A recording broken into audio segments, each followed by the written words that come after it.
Hello, my real estate enthusiasts, and welcome to another episode of Let's Talk Real Estate with David & Company, your go-to destination for all things real estate and market trends.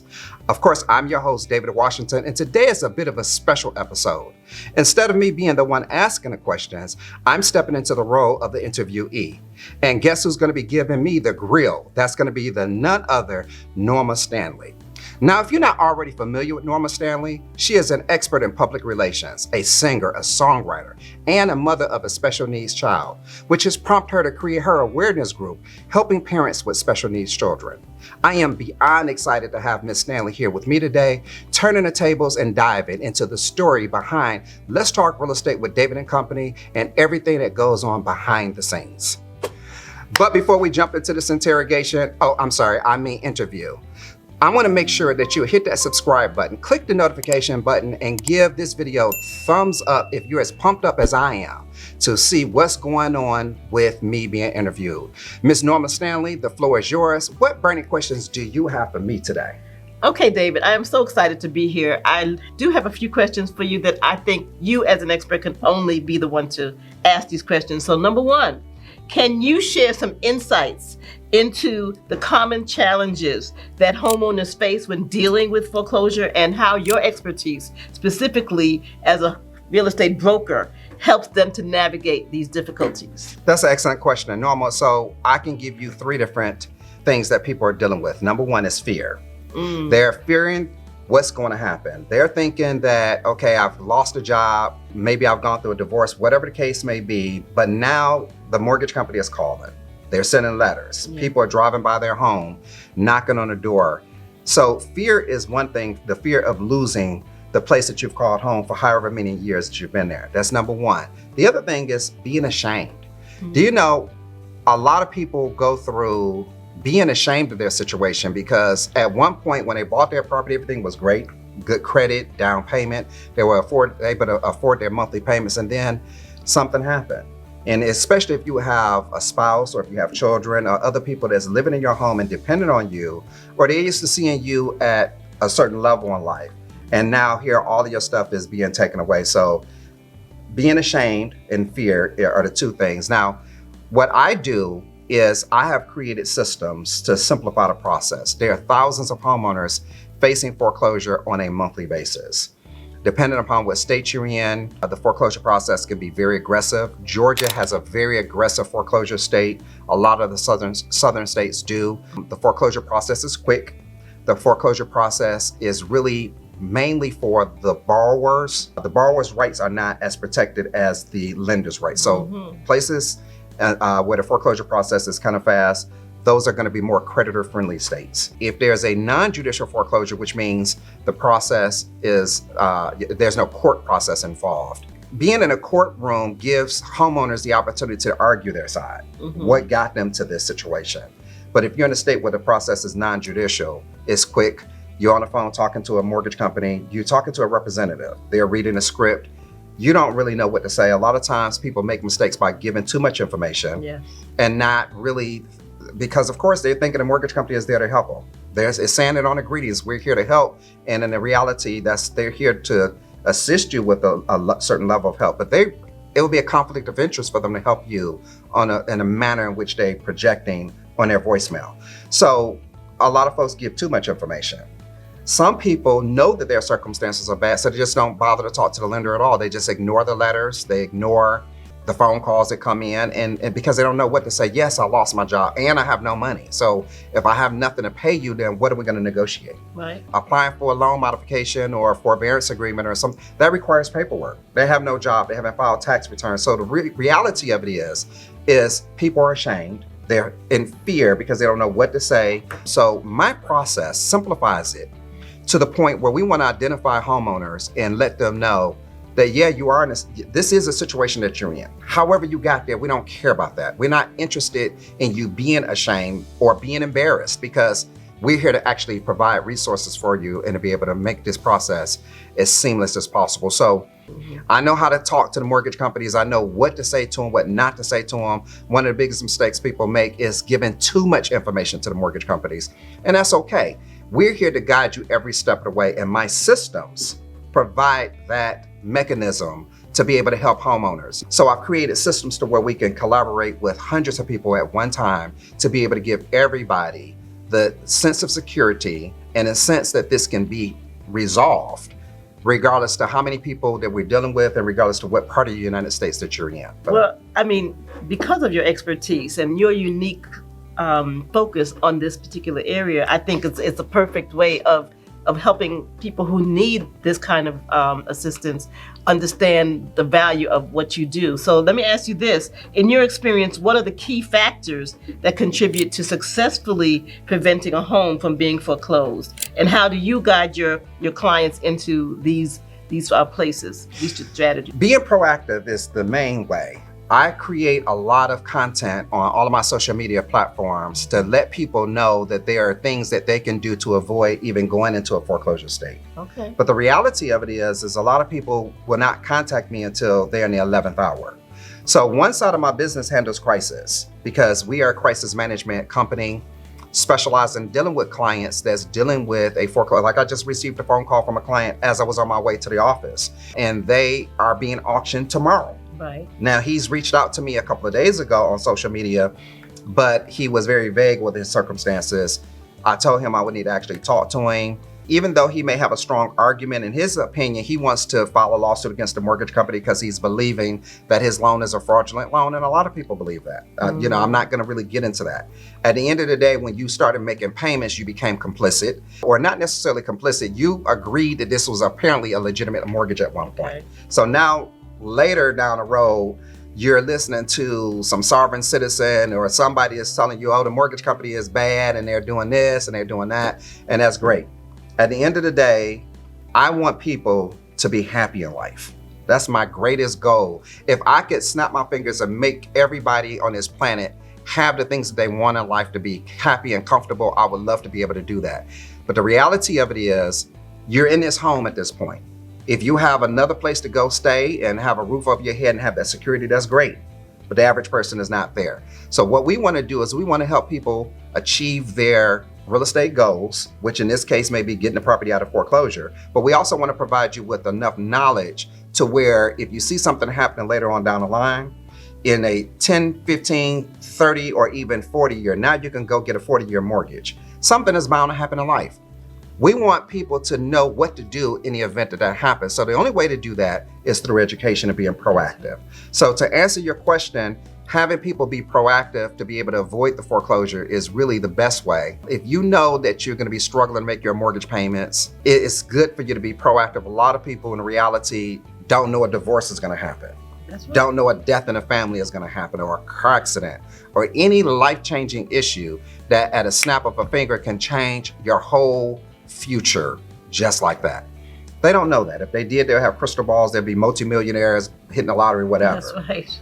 But if you know that you're going to have a problem, or you realize that, guess what, I'm in a problem that is beyond my abilities, let me start reaching out to somebody that can help me. And this is why I constantly produce content for people that's dealing with not only foreclosure issues. I specialize in many real estate avenues, whether it's a short sale, whether you're trying to buy a home, whether you're trying to get your home out of foreclosure. Being proactive is the answer to that question. Awesome. And because foreclosure is such a complex and emotionally charged process, how do you approach the human side of real estate? You said that, you make sure people don't feel embarrassed or ashamed. What type of things, what kind of professional guidance and emotional support do you provide your clients in situations like this? So that is a two-part question. The first part is approaching this from a human side, understanding the humanity in being a homeowner is great, but mortgage companies don't look at you that way. Mortgage companies look at you as a business transaction. Right. They are there to provide financial assistance to you should you need it, should you qualify. But at the end of the day, you're an account number and you're either a performing or a non-performing asset to the mortgage company. Yeah. So they're not looking at this from a humanity or from from an emotional standpoint. This is a business transaction for all mortgage companies and servicers. What I want people to be able to do is realize that sometimes in life it's okay to take a step back in order for you to move forward. If it's meant for you, it will be for you. If you're struggling trying to make your mortgage payments because something happened in life, yeah, that's a setback.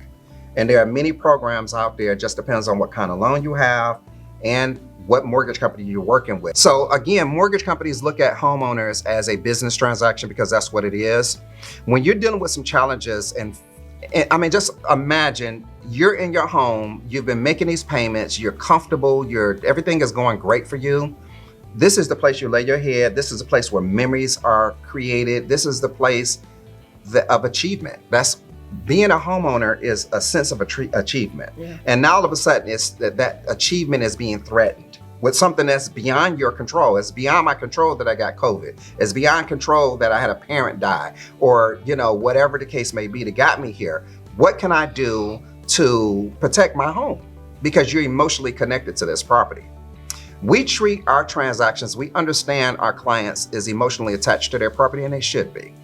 I mean, this is not like you can just go, this is not Tupperware, you can go and just simply replace it. This is your home. So at the end of the day, you have to step outside of the emotional side of this, because if it's okay for you to take a step back in life in order for you to move forward, you take a step out of the emotional side of this so you can figure out the business side and resolve your issues.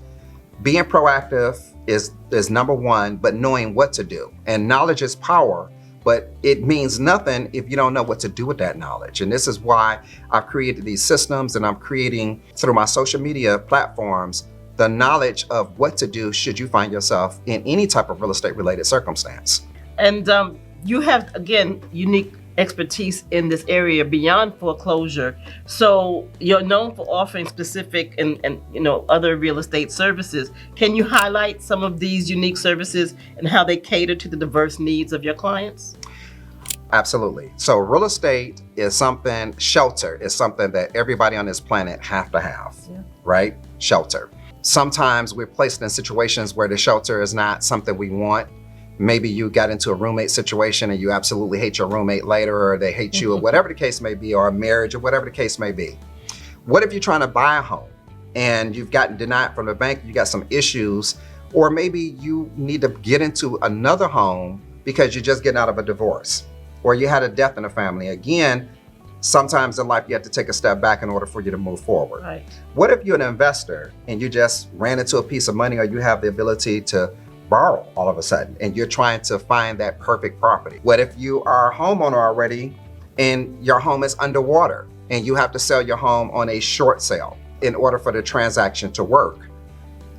Which means, and just kind of briefly get into that, a short sale means that you owe more on your property than your property can be sold for. Mm-hmm. Therefore, the mortgage company or mortgage companies will have to take a short payoff, hence the term short sale, in order for that transaction to work. What if you were a real estate agent and you had a client that need to sell their home on a short sale and you need to have this knowledge? I'm giving you these various scenarios of the various things that people go through dealing with being a human being, being an adult, needing shelter, trying to protect your shelter, trying to buy shelter, trying to resolve a divorce situation while you're going through a foreclosure. Mm-hmm. Guidance, instruction, knowing exactly what to do, whatever your real estate needs are. I have created programs addressing all of these areas. And this is why this interview is so important, because I'm not just a foreclosure prevention expert, or I can help homeowners obtain a loan modification through my programs. I needed to buy a home when I was first married at 20 years old. I needed to get out of my father-in-law's house, and I had a kid on the way. Newly married. I had this knowledge of getting into real estate. I started out thinking about being a real estate investor, and I've gone to all these programs. And at the time I got into the business, you got cassette tapes, and then later came CDs. But when I first got into the business, it was all about getting your package of cassette tapes showing you how to invest in real estate. And I was really excited because I was like, wow, I can invest in real estate, and I could, buy my first home. And, here it is, I'm in need of a home. But these programs failed to give me guidance on how that information worked in my particular market. Mm-hmm. I'm in Detroit, Michigan. Property values are depreciating at the same rate that you're paying them off. So how could you buy someone's foreclosure that's been in a home 10 or 15 years, assuming that they had equity, but the properties are depreciating even faster than these people are paying these homes off, but you're in foreclosure. And I'm going out here and I'm trying to buy these properties, but they're not even worth what these people own them, let alone how these investors are making hundreds of thousands of dollars in these real estate transactions. And in the area that I'm in, the average price of a home was $35,000. But they're talking about on these cassette tapes and all these TV infomercials, how they're making millions of dollars in real estate. And at the time they're making this money, you know, their information didn't fit into my market. Right. They also not giving me how I can go get credit and how I can, you know, they're not giving me, there's missing pieces of the puzzle, which prompt me to create my real estate investing programs, my short sale programs. I have 3 versions of my short sale program, one for the homeowner, one for the buyer, and one for the real estate agent, because they all play very different roles in the short sale process. I've created a program to teach people how to buy their first home without good credit. When I purchased my first home, I'm not gonna lie to you, I thought that I could use this information. I knew foreclosures exist. I knew there were motivated sellers out there, but I didn't know how to make them interested in doing business with me. Just because you're dealing with a person that's in a distressed situation don't mean that they're motivated to sell their home or motivated to sell their home to you. And I know my audience have heard, and you've gotten phone calls and you have no intentions on selling your house. And all of a sudden somebody's calling you, say, hey, we'll buy your house. I'm like, who gives a damn? You're not buying this house, you know? So at the end of the day, just because you are in a distress situation don't mean you're necessarily motivated to sell your home. So there were so many pieces of the puzzle that was missing in my real estate development career, to where I've had to help people overcome all of these challenges by creating my systems that are complete step-by-step systems to be able to help people achieve their real estate needs or protect their current real estate that they've owned. Do you know on the worst month to be foreclosed on is in December? Because you got holiday time coming. You also have the beginning of the winter months. Yes. People aren't ready to buy houses as quickly as they would be in spring and summer. You have a lot of things that's going against you during the month of December. What importance would it be if you were facing foreclosure and it's just before Thanksgiving or just before Christmas or just before New Year's? Buying that extra time to save someone's home from foreclosure means a lot. So I've created my Secrets to Interrupting Foreclosure program strictly to give people time to think. Some breathing room. Some breathing room. It's very important. So I'm working on a program with my mortgage company, trying to get my house out of foreclosure, like a loan modification or something like that. And the mortgage company comes back and they're giving me the impression that they're gonna help me. You know, we're going through all the paperwork. I sent them everything that they needed. 3 weeks later, they didn't get this particular document, or that particular document didn't have a check, or some foolishness going on. But I am days away from my home being foreclosed on now. So all of a sudden, I've gone from being in a state of hope to a state of desperation. Right. So I've created programs that address last minute desperation stages that we all find ourselves in, regardless if we're trying to buy a house or trying to protect our home from foreclosure. So my programs focuses on multiple real estate areas. Whether you're buying a house, losing a property, you're trying to buy your first investment property, the whole 9 yards. So I'm gonna tell you this quick story, how I wrote one of my other programs, which I'm most proud of. I'm proud of all of my programs, but this particular one is about how to get into homeownership when you don't have what banks need to be able to lend you the money. It's about knowing where to go. This is again what we're talking about, this knowledge. I found a property, homeowner was in foreclosure. I approached her because I seen her information in the foreclosure article, in the foreclosure newspaper, and on the website, and I knocked on the door. I had about 4 houses set up that I was gonna go take a look at because I knew I wanted to be in a particular zip code. I approached this lady. She had her house on the market. Because I'm a licensed broker, I didn't know their home was on the market. I'm looking at her foreclosure notice, and those no for sale sign in the front yard. So I knock on the door and I say, hey, you know, I understand you have some issues with your home. You're facing foreclosure. You're having some issues. I specialize in that, and I'm very interested in seeing what I can do to help. Now, I did not identify myself as being a buyer, providing any real estate services, a course, a program, any of that, because I'm not sure where her mindset is at. She could have just slammed the door in my face and be like, don't come over here. But the approach to people was important. Yes. Going back to my cassette tapes didn't tell me how to approach people. It didn't tell me what to say to people to get them to say, let me open the door for you.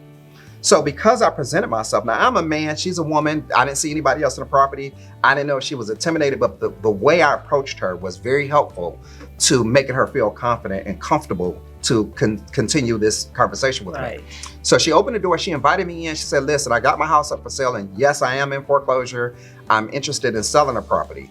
That statement gave me a lot of information because her mindset wasn't, I'm trying to save my home from foreclosure. It is, I have the house on the market. So that already tells me she's mentally detached from the property. And I'm thinking, okay, now I got a step further because I'm looking to buy this property to live in it.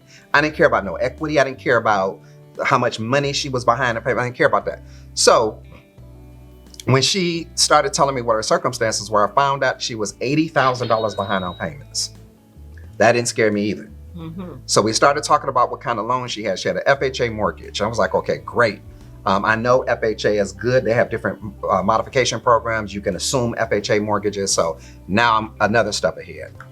So she walked me around the home. And I'm like, this is perfect. I'm already visualizing where my furniture would be at in this house. And this is the emotional side of potentially becoming a homeowner. And this is why I've created this particular program, because being a homeowner is giving you a sense of achievement at this point.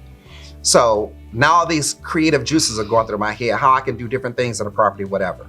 So next thing I know, she's telling me, you know, her house is on the market. She's got some interested people, but she said her agent had the property listed for like $500,000. I knew that her mortgage balance was far more than that. And that meant that it would have to have been a short sale in order for that transaction to work.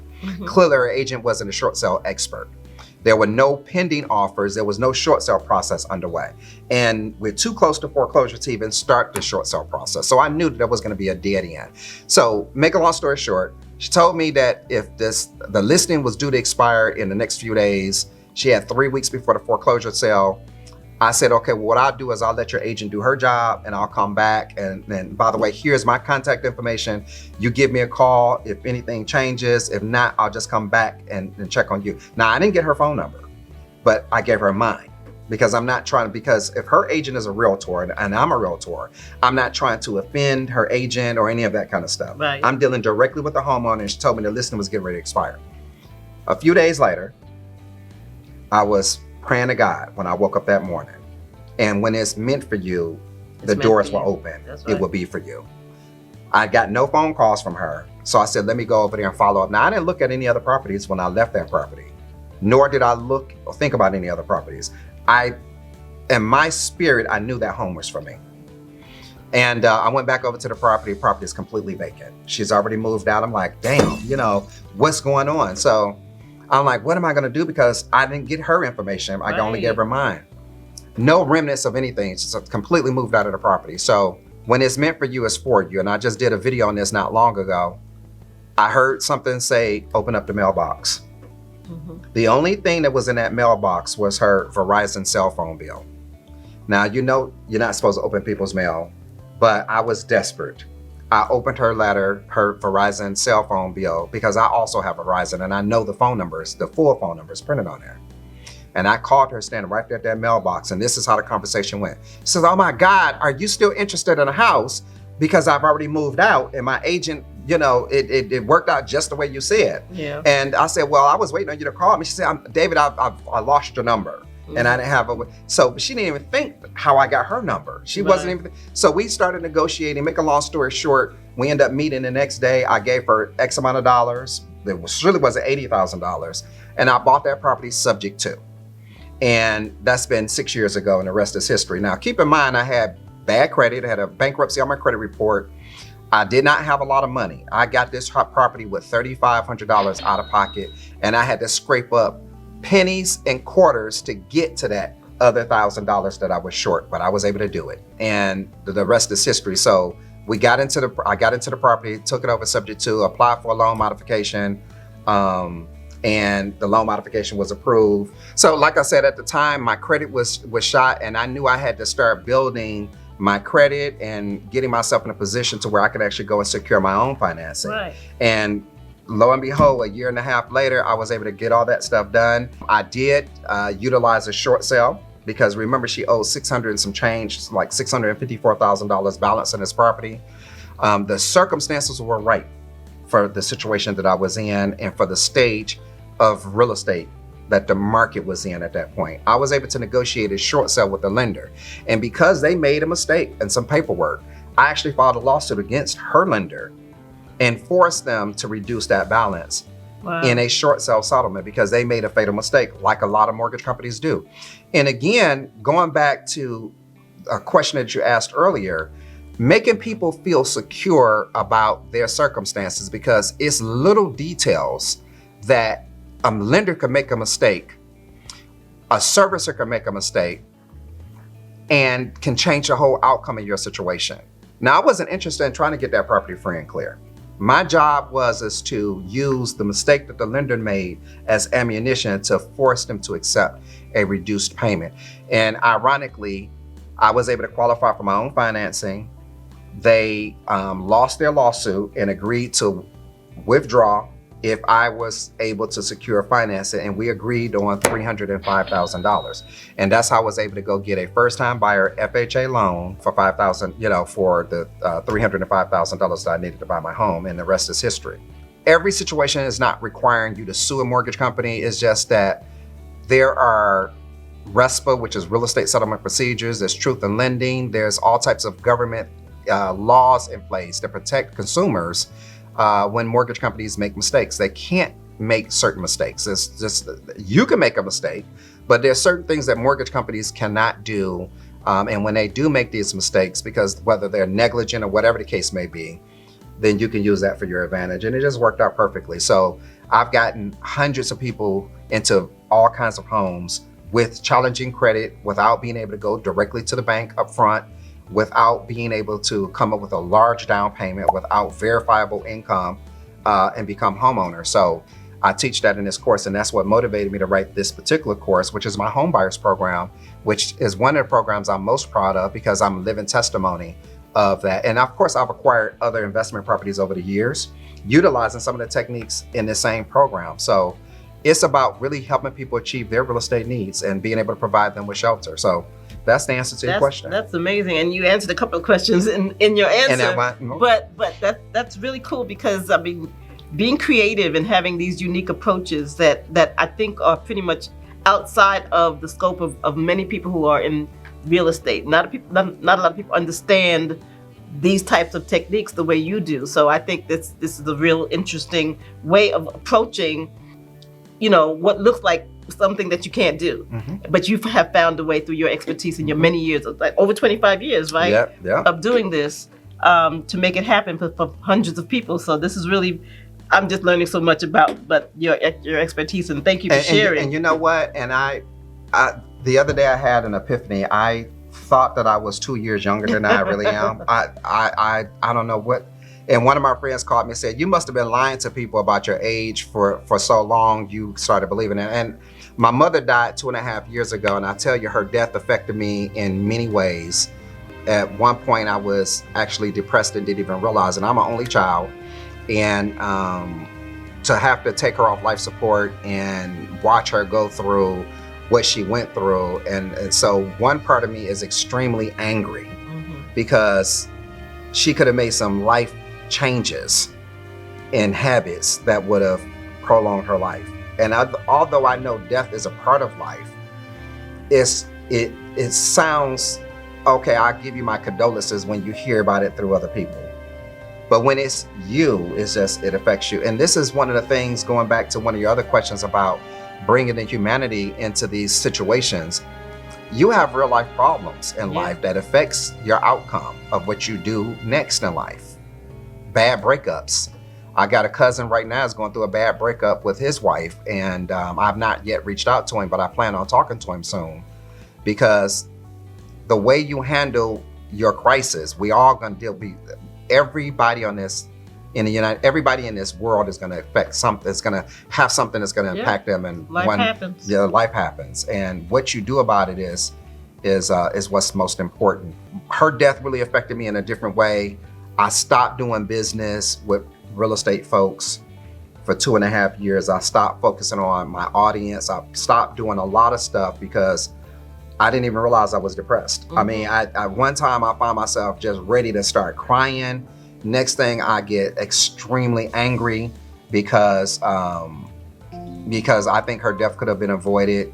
And then I get back to a sense of relief because we all have lost parents. You've lost your parents, you know, and knowing that other people are going through the same thing and will go through the same thing is the only thing that really gave me a sense of, David, you got to stay focused on life and stay focused on your purpose in life. And knowing what God's will is. I had no idea what God's will was. I had to go back to some, I heard Myron Golden, which is one, I follow him, I love him. And the things that he do and talk about being an inspiration to people. He was an inspiration to me. I had to also go back to Charles Stanley, Dr. Charles Stanley, about what God's will is. And I'd be very honest with you, you heard about these things, but I lost 2.5 years of my life. It was a blank. And I had some obligations I had to take care of. I just wasn't interested in doing anything. Yeah. You know, and here I am today. I'm more motivated than ever because I enjoy helping people. And that's one of the things that really helped me. Another setback is 2 years and 2 days to the day that my mother died. Her younger brother died from the same thing. Again, you know, these are things in life they could have simply made a change and they chose not to. He had no wife, no children. And here it is again, I'm making all the decisions for him, dealing with hospice and dealing with all his legal business. And thank God, nobody in my family was willing to give me any assistance or had the ability to really deal with it. The ones that could were older and just didn't physically or financially have the means. So here it is again, I'm dealing with the same exact situation with taking my mother off life support. Now I got to take my uncle off life support and deal with all his affairs. And it just reignited all of what I went through when my mother died. So like I said, things in life happens. The other day I was just looking at some pictures and sending some pictures to my family because we're trying to do our family tree thing. And just all of a sudden, all these tears just started coming. And it was just, I was trying not to I have a 9-year-old kid. So first off, audience, you have to find some laughter in this. I have, my oldest child is 35 years old. They have a 33-year-old, but I also have 2 stepdaughters. And then I also have a biological kid that is 9 years old. So here it is, I'm doing all this all over again. I have 2 grandchildren that's literally older than my daughter. So I think that's a little funny. But anyway, my daughter was walking into the room and I'm just pouring tears. And I was trying my best not to let her see it. Because I was kind of embarrassed, you know, here it is, I'm just crying like this and I'm not looking at TV. She probably wouldn't have understood why, but nevertheless, it was just something I went through. So the whole point that I'm making is we go through things in life because we are human. We go through things in life. Everything is not peaches. It's not cream. It's not the way we plan it to be. It's not the way we want it to be a lot. But I enjoy helping people by providing them with the knowledge they need to be able to help themselves, and knowing what to do with that knowledge is what's most important. And if I can help you, I will. If I am not here to take anything from anyone, but to be able to help people stay in their homes and achieve their real estate goals is what I like to do. And that's what gives me my inspiration. And I think this is one of the things that people say, you have to find out what God's will is and do it. And you're licensed in a couple of states, but you help people from around the country, right? Yeah, I provide services to people that can go beyond that because I'm not interested in selling your home. I'm interested in helping you keep your home or helping you be able to buy a home by providing you with knowledge. So yeah, my services work throughout the United States, regardless of where you are. One of the things I can tell you is that's going to be familiar with everything that anybody can realize is if you don't pay, you don't stay. And so I want to be able to give you information and knowledge to be able to help you. And if you find yourself in a situation where you're not able to pay your mortgage, how you can resolve those issues so you will have a place to stay. Awesome. And so, okay, because you're so learned in all the various aspects of the ever-changing landscape of real estate, what trends or shifts do you foresee, and how do you adapt your services to stay ahead and to continue to assist your clients effectively? Excellent question. And there's no crystal ball. So I can forecast interest rates being 3%, or I could forecast interest rates being 12 or 13%. What we do is we can constantly provide updates with what's going on. Like recently, the Veterans Administration had a moratorium, or have currently in place a moratorium on anyone to have a VA insured or a VA guaranteed loan, to where they don't have to worry about going into foreclosure over the next 6 months. So you had the COVID-19 relief modification program. You had the Make Your Home Affordable loan modification program. You have a variety of different things that's government backed and things that's not government backed that help homeowners with whatever challenges they have in their real estate issues. Stand on top of the latest trends, stand on top of the latest news with what's going on with the feds and interest rates and different programs and different incentives and things like that with mortgage companies, is how I like to project that information to my audience, because that means I'm staying proactive, I'm staying on top of what's going on that can actually benefit them. Absolutely. So just one thing is just researching the market and, staying on top of the latest trends. Being on top of your game, as Being on top of the game, that's correct. Okay, so as an investor, investing in real estate, because so many of us want to understand how, investing can help, because it helps bring people to wealth if you know how to do it properly. Investing in real estate often involves strategic decision making. What advice do you have for homeowners looking to make informed decisions about their properties, especially in these challenging financial circumstances that we're fighting? So we're talking about two questions in one that may not necessarily have nothing to do with the other. So if you're dealing with a homeowner that's dealing with financial challenges, and there's a whole network of prospective investors out there ready to buy, that homeowner is like, I'm not interested in selling my house at this point. So I'm not really ready to make this decision.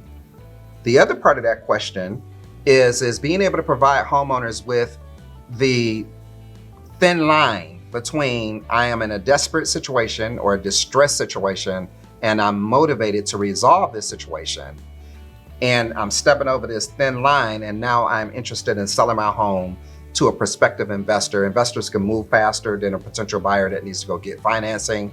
Investors are also trying to buy properties to get them at a reduced price, because they wouldn't be investing if it wouldn't be invested in a property if the numbers were upside down. So the homeowner's equity that they've worked for can easily be lost if they don't have the knowledge to know when to cross that thin line. And if they do have to cross it to deal with an investor, having the knowledge to know, okay, I'm days away from foreclosure. I may have to give a little bit of something, a little bit of equity, or a little bit of seller concessions in order for this investor to be interested in buying my property, because I have exhausted all these options to be able to stay in my home. It's not going to work. The mortgage company is not willing to work with me. Now I need to transition into becoming a distressed homeowner that is now motivated to work with an investor. So let me get the information that I need to either attract an investor, an interested investor, and to be able to attract that right investor that's willing to give me the right price. It's all about knowledge. It's all about being proactive and understanding what's going on with your particular set of circumstances. Again, this is why I constantly am putting content out there, keeping my audience aware of what's going on and what they can do should they find themselves in whatever predicament that they're in about their real estate. So being proactive, giving them the knowledge that they need, helping them be able to explore options and understand what they are. And the only way to do that is through means of communication.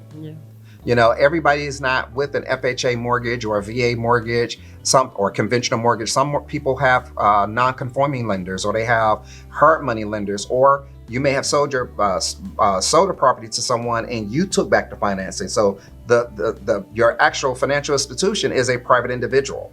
They don't have all of these Make Your Home Affordable loan modification programs or COVID-19 modification programs or short sell incentives in the event that you need to. So all of these same programs don't work per situation. Yes. We want to give you the knowledge to be able to understand what's going on with your situation financially, what's going on with the condition of your home, and what's going on with the type of loan that you have, so you can know how to make that transition or how to be able to preserve your home ownership. Okay.